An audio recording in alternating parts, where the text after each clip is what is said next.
Magandang araw at welcome sa Weekend Review. Mula sa pagtugon sa mga komunidad na naapektuhan ng lindol hanggang sa pamumuhunan sa edukasyon, inobasyon at pambansang pagkakakilanlan. Ito ang mga pangunahing kaganapan ngayong linggo. Nakiisa ang Pangulo sa pagdiriwang na ika-128 anibersaryo ng Philippine Navy. Kasabay nito, pinasinayaan ng BRP Rahalakan Tula, isang bagong offshore patrol vessel na magpapalakas sa kakayahan ng Philippine Navy sa pagbabantay sa ating karagatan, search and rescue operations at pagtugon sa kalamidad.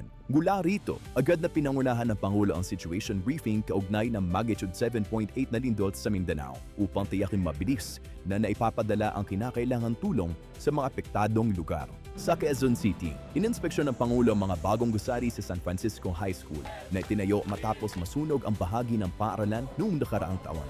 Ang bagong Dow Building ay may 36 na silid-aralan habang ang Henry C. Senior Hall ay may karagdagang 24 classrooms. Mas maraming espasyo para sa libu-libong mag-aaral na magbabalik eskwela ngayong taon. Mula rito ay nagtungo siya sa General Santos City upang personal na suriin ang pinsalang dulot ng lindol. Ininspeksyon ng Pangulo ang mga nasirang pasilidad, binisita ang mga pamilyang tumatanggap ng tulong at tiniyak na maibibigay ang kinakailangang suporta para sa pagbangon ng mga apektadong komunidad. Sa pagtatapos ng araw, pinangunahan niya ang panunumpa ng mga bagong prosecutor ng National Prosecution Service na inaasahang magsusulong ng mas mabilis at mas mahusay na paghahatid ng hustisya sa bansa. Sa San Juan City, pinangunahan ng Pangulo ang pamamahagi ng educational materials para sa mga mag-aaral bago ang pagbubukas ng klase. Mahigit 13,000 tablets, school bags at school supplies ang pinamahagi upang mabawasan ang gasto sa mga pamilya at makatulong sa pag-aaral ng mga kabataan. Sa Malacanang, pinangunahan din niya ay 10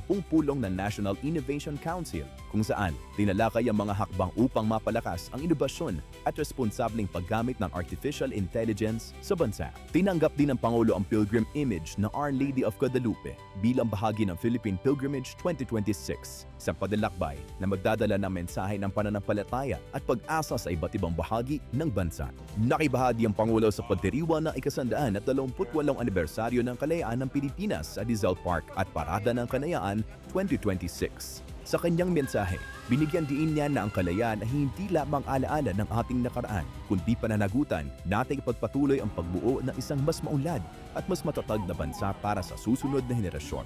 Sa Van Vinur, nakasama rin ng Pangulo ang mga kinatawan ng Diplomatic Corps at iba pang panauhin upang ipagdiwang ang ika-128 taon ng kalayaan ng Pilipinas at ang matatag na pagkakaibigan ng bansa sa komunidad ng mga bansa. Nakiisa ang Pangulo at unang ginang sa opening mass ng Our Lady of Guadalupe, Philippine Pilgrimage 2026 sa Manila Cathedral. Mula rito ay sisimula ng pilgrim image ang paglalakbay nito sa mga dioceses at dambana sa buong bansa bilang paanyaya sa panalangin, pagkakaisa at pagpapahalaga ng dignidad ng bawat buhay. Tuloy-tuloy ang trabaho upang matiyak na may mararamdamang tulong, oportunidad at pag-asa ang bawat pamilyang Pilipino.